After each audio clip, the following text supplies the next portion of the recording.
Assalamualaikum warahmatullahi wabarakatuh. Waalaikumsalam Waalaikumsalam warahmatullahi wabarakatuh. Selamat pagi, Bapak-bapak, Ibu-ibu. Yang Selamat saya pagi, hormati, Pak. yang saya hormati, Bu dosen pembimbing. Mudah-mudahan dalam keadaan sehat walafiat. Alhamdulillah alamin. Amma ba'du. Langsung saja kami dari kelompok 4 ingin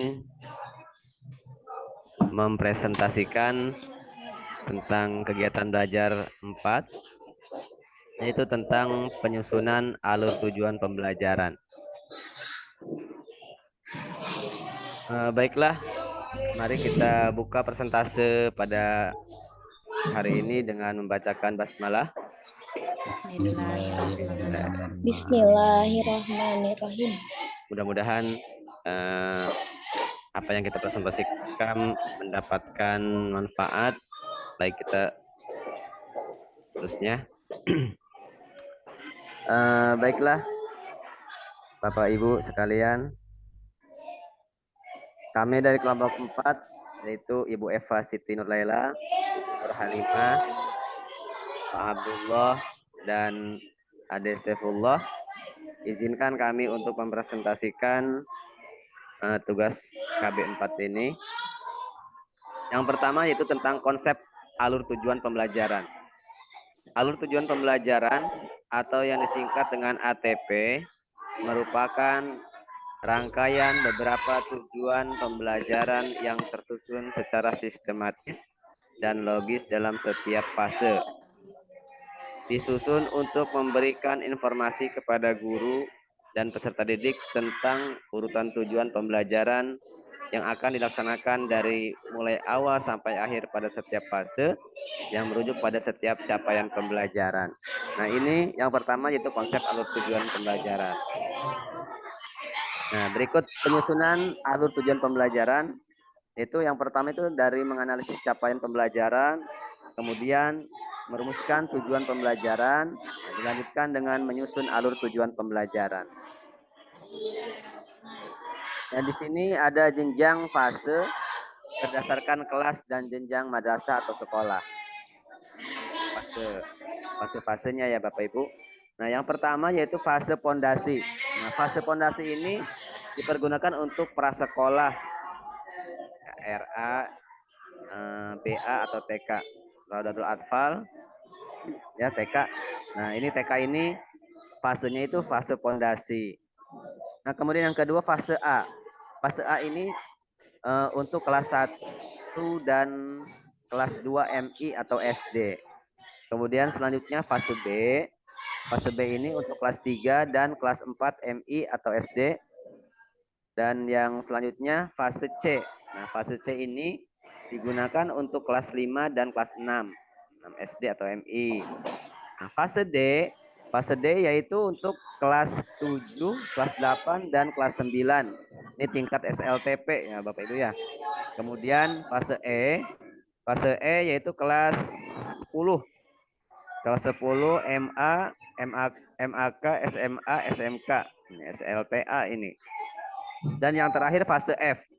Fase F ini kelas 11 dan 12 MA, MAK, SMA, dan SMK. Nah, ini di tingkat SLTA ini ada 2 fase, fase E dan fase F.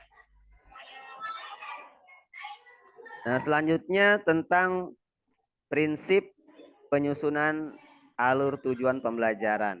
Ini ada 4 prinsip. Yang pertama yaitu esensial.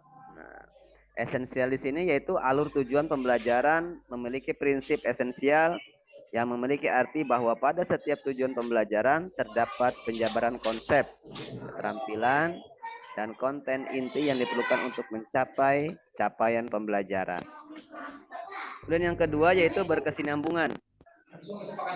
Alur tujuan pembelajaran disusun secara berkesinambungan merupakan suatu hal yang harus dilakukan oleh guru. Nah, ini harus dilakukan oleh guru.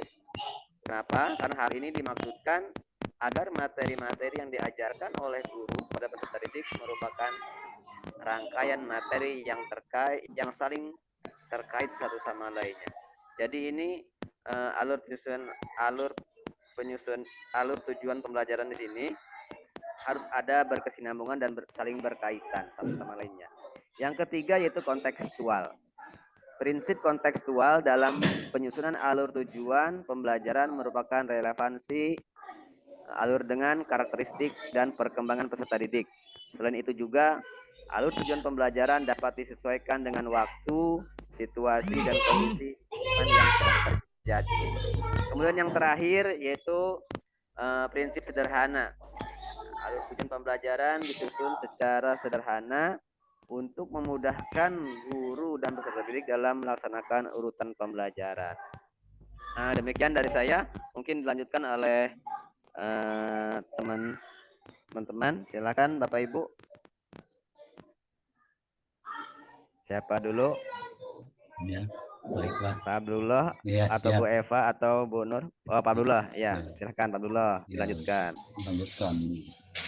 Yang selanjutnya, yang ketiga dari materi alur tujuan pembelajaran yaitu kriteria alur tujuan pembelajaran. Yang pertama, alur tujuan pembelajaran menggambarkan urutan pengembangan kompetensi yang harus dikuasai secara utuh dalam satu fase. Yang kedua, alur tujuan pembelajaran menggambarkan cakupan dan tahapan pembelajaran yang linier dari awal hingga akhir fase.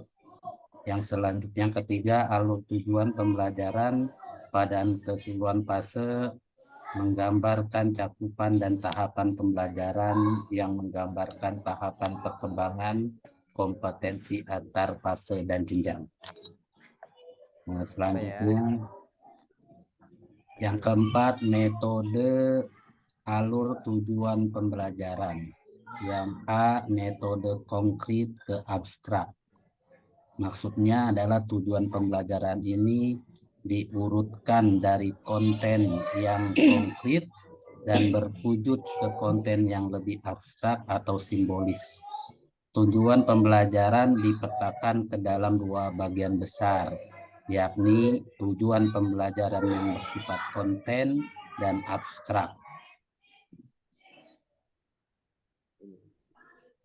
Nah, di sini contohnya yang ke konten ke abstrak. Pertama, menulis surat-surat pendek pilihan. Contohnya Quran surat Al-Bayyinah. Kemudian melafalkan dan menghafalkan surat-surat pendek atau pilihan. Di sini contohnya menghafal dan melafalkan Quran surat Al-Bayyinah. Yang selanjutnya menganalisis arti dan kandungan surat-surat pendek atau pilihan, yaitu Quran surat Al-Bayyinah, serta mengamalkannya dalam kehidupan sehari-hari. Ini contoh metode konkret ke abstrak. Lanjut. Yang kedua, metode deduktif. Metode deduktif adalah merupakan kemampuan seseorang dalam proses penalaran dari hal-hal yang bersifat umum menuju hal-hal yang bersifat khusus. Capaian pembelajaran yang terdiri dari beberapa tujuan pembelajaran dapat diidentifikasikan ke dalam materi-materi yang sifatnya umum dan materi-materi yang sifatnya khusus.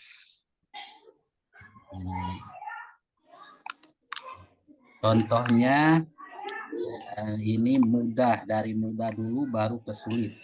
Yang pertama, menganalisis perbedaan Al-Quran dan Wahyu sehingga dapat meningkatkan keimanan, sikap kritis, dan toleransi. Kemudian menganalisis secara konseptual dan prosedural kedudukan dan fungsi Al-Quran sehingga dapat meningkatkan keimanan dan motivasi belajar ilmu pengetahuan. Yang ketiga, menganalisis ayat-ayat Makkiyah dan Madaniyah dalam Al-Quran sehingga dapat meningkatkan keimanan, bersikap toleran dan moderat. Berarti ini dari mudah ke sulit. Kan sama Ibu. Ya, lanjutkan. Ya, silakan Ya. Ibu. Saya Ya, Pak. Abdi dulu, Pak. Ya, pakai Ibu. Yang selanjutnya meneruskan dari Bapak Abdullah. Yang dari mudah ke sulit, pola ini memberikan treatment kepada peserta didik untuk melakukan hal-hal yang mudah agar peserta didik dalam mengawali pembelajaran tidak langsung menjumpai hal-hal yang sulit. Selanjutnya ada urutannya tujuan pembelajaran. Yang pertama dari umum ke khusus. Yang pertama yaitu mengenal huruf hijaiyah secara terpisah dan bersambung secara tanda baca Al-Quran dengan baik dan benar. Yang kedua, mengenal huruf hijaiyah secara terpisah dan bersambung serta tanda baca Al-Quran dengan baik dan benar. Selanjutnya, melafalkan dan mempraktikkan membaca huruf hijaiyah bertanda baca dengan baik dan benar. Yang keempat, melafalkan dan menghafalkan surah-surah pendek atau pilihan Quran surat Al-Fatihah.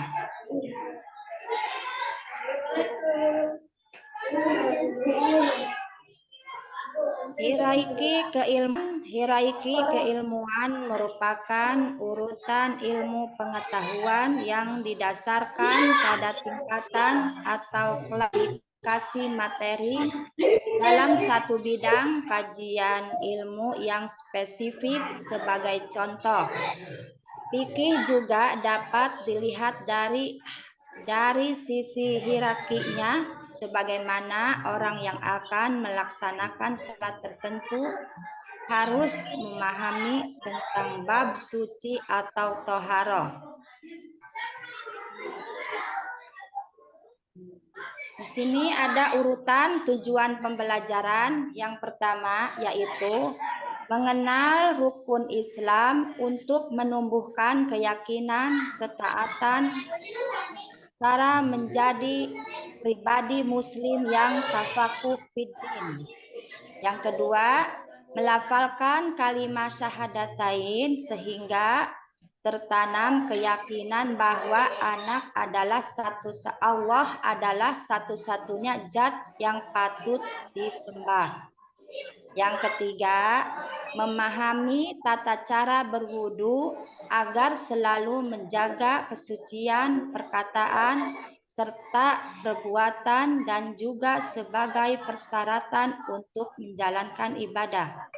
Yang keempat, melafalkan kalimat azan dan iqamah agar tertanam sikap taat terhadap perintah Allah Subhanahu wa taala, disiplin dan tertib dalam menjalankan ibadah.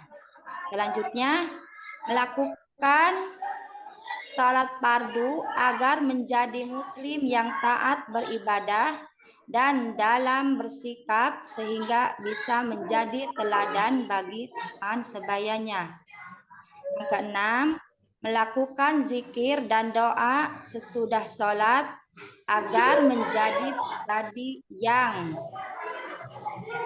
sabar dan optimis dalam menjalankan kehidupan sehari-hari. Oke, dilanjut sama Ibu. Gitu. Ya. Silakan, Bu. Ya, selanjutnya yang kelima, alokasi jam pelajaran. Di sini ada bagiannya A. Struktur kurikulum.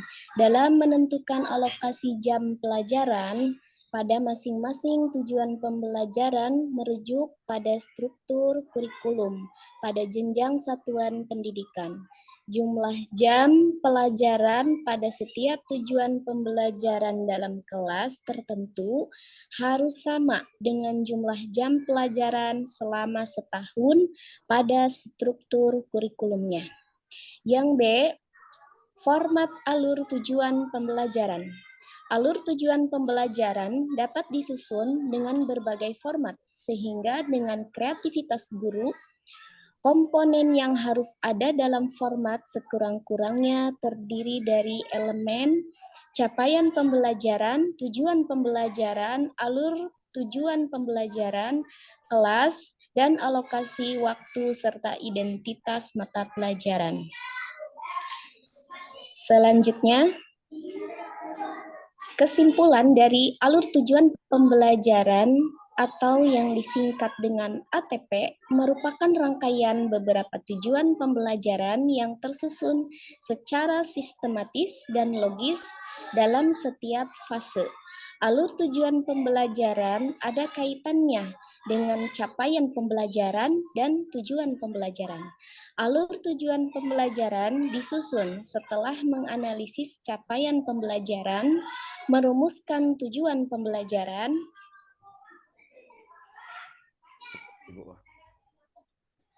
itu mungkin kesimpulannya.